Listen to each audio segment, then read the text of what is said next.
Welcome to What's Now. I'm your host, Christine Napier. This is a show where we find out what is trending, present new research about different things, recommend great products, and much, much more. And today's show is all about your health and also something new to watch. So up first, we are going to focus on narcolepsy, a very misunderstood condition. It's also difficult to diagnose and has quite the stigma attached to it.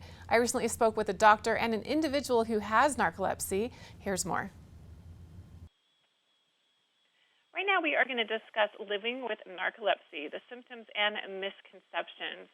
In fact, it takes an average of approximately 10 years from symptom onset for people living with narcolepsy to receive a diagnosis, with more than 50% of people living with narcolepsy initially receiving a misdiagnosis. Joining us today to talk about this are Dr. Michael J. Thorpe, Director of the Sleep-Wake Disorder Center at Montefiore and Professor of Neurology at Albert Einstein College of Medicine, New York, and Jessica, a person who's living with narcolepsy. Thank you both of you for being here today.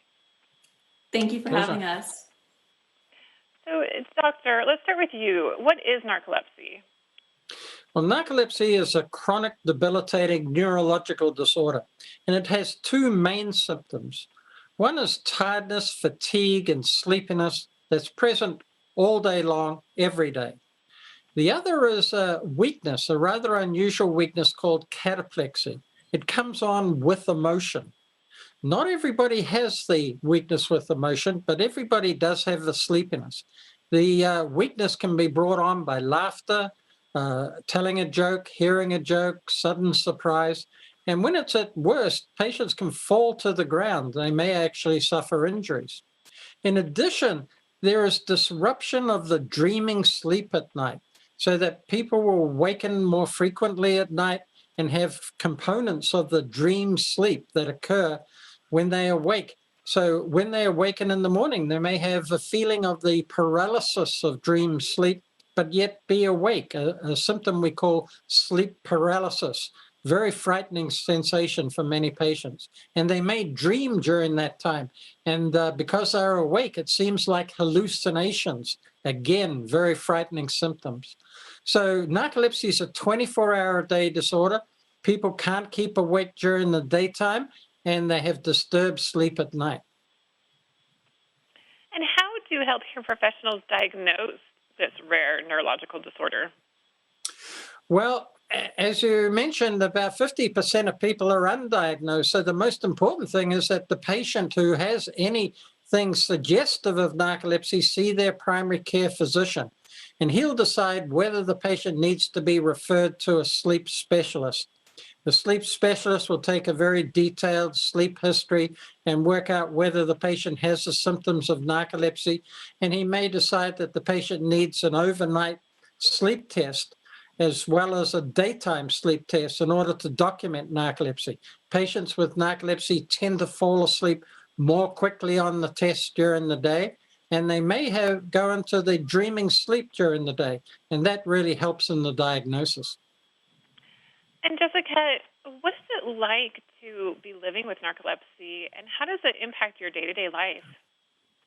Yeah, so I'm fortunate in that now I'm at a point in my treatment where I'm able to juggle a full-time job and attempt to juggle as much as I can of a social life and my relationships and things like that. But it is a constant obstacle that I face every day of my life. You know, not only is there that sleepiness, no matter how many hours at night I sleep, and that constant kind of pressure to want to lay down and that fatigue, but there also is that muscle weakness that I have. So it leaves me to avoid situations where there might be some kind of surprise or some kind of emotional intensity, because there's always that risk of losing my muscle tone and sometimes even falling to the ground.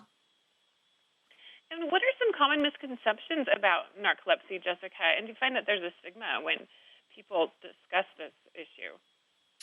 Yeah, so I find that a lot of times people think that narcolepsy means falling asleep in the middle of a sentence or while you're walking. And while that can happen, that's not the only thing that narcolepsy looks like. Most often, it's just this constant feeling of fatigue and sleepiness, no matter what you do.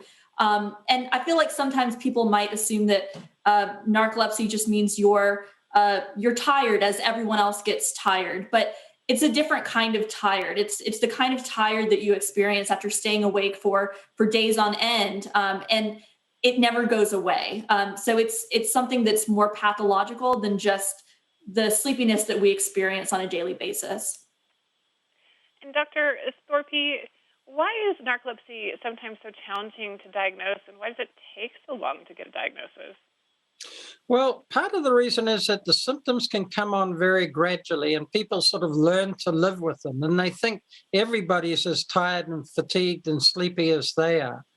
But also, in many cases, when the patient first brings it up to a physician, the diagnosis of narcolepsy isn't clear, and so they may get a misdiagnosis. Some patients can be misdiagnosed as having depression because those patients are tired and fatigued during the day. Or in children, they may be misdiagnosed as attention deficit hyperactivity disorder because children tend to act out more when they get tired and sleepy. So misdiagnoses are a common reason why it takes so long to get this disorder diagnosed. Jessica, have you found any great resources as someone who lives with narcolepsy or even a support network?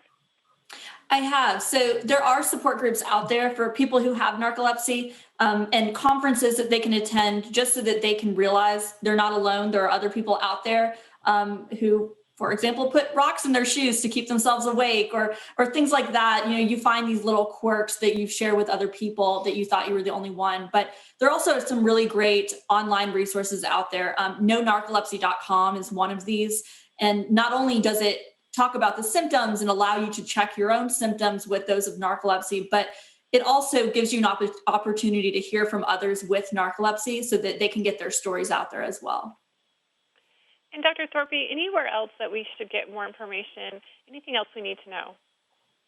Well, I mean, you can go to the website, but make sure that it is a good, credible source like the National Sleep Foundation or one of the professional sleep societies, as well as the knowNarcolepsy.com website. But it's important that people do this and find out if they have narcolepsy, because we do now have very effective treatments for narcolepsy. And so there are too many patients suffering needlessly when they could get appropriate treatments. Well, thank you so much, Dr. Thorpe and Jessica, for joining us today. I appreciate this important, up-to-date information about narcolepsy. And Jessica, thanks for being open and vulnerable about how you have been able to handle narcolepsy and how it's affected your daily life. Really appreciate both of you being here today. Thank Thank you. you. Pleasure.